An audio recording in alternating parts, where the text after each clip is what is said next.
This oxtail egusi soup is a must try. Watch to the end to know the secrets to getting the best tasty egusi soup. So first things first, in a blender, add in your egusi. Instead of using just plain water, blend it with a stock to ensure it's tasty. Now pour in the stock. Blend until you have a creamy consistency. Now you have your tasty egusi blended and ready for use. Now the next step would be to actually fry your egusi. Now in a pot, pour in the palm oil and hot it up for about 5 to 7 minutes, just until you see it bubbling at the top. Then you know it's time to add the egusi once it bubbles. If you're still watching, don't forget to like, share and subscribe. Now, once it bubbles, it's time to add your egusi. And this is the second secret. You have to ensure you fry your egusi very well till it's actually dried. So you keep on frying, and when frying, you do not want your egusi to burn. So what do? To prevent it from burning, just stir it up. So I'm going to cover the pot for about 2 to 3 minutes. Then open the pot and stir it up. That way the egusi doesn't splash all over the kitchen and it actually fries very well. So you're going to do this for about 5 to 8 minutes or 5 to 10 minutes. Ensure that you fry your egusi until it's a little bit dried, not burnt, and crispy. A few moments later, you can see that the egusi is dry and crispy. Now we have the right texture. So pour in your stock. This is the third secret. Your stock has to be rich and tasty.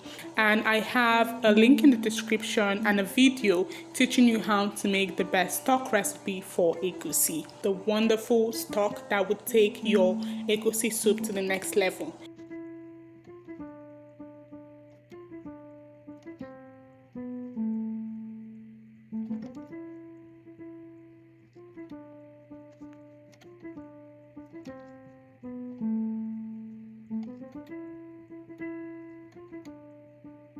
Add in your pepper and some salt to taste. It's that simple. After the salt has been added, now is the right time to put in your protein. And for this recipe, I'll be adding oxtail, beef, stockfish, dried fish, tripe, and the cow skin. So once you've added everything, it's so simple. Just allow it to boil and allow it to simmer down. Now, some persons like their egusi soup very thick. Some like it, just having a soup consistency, not thick, not watery.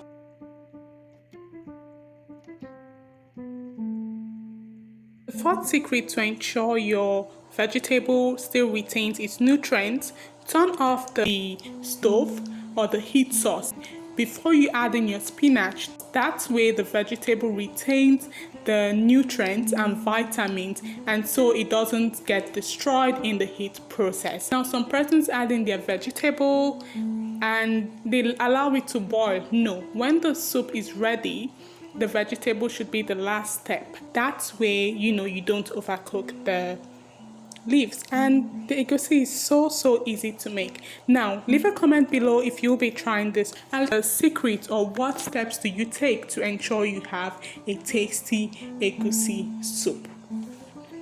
It is rich in protein, vitamin, minerals, carbohydrates, and the good fat.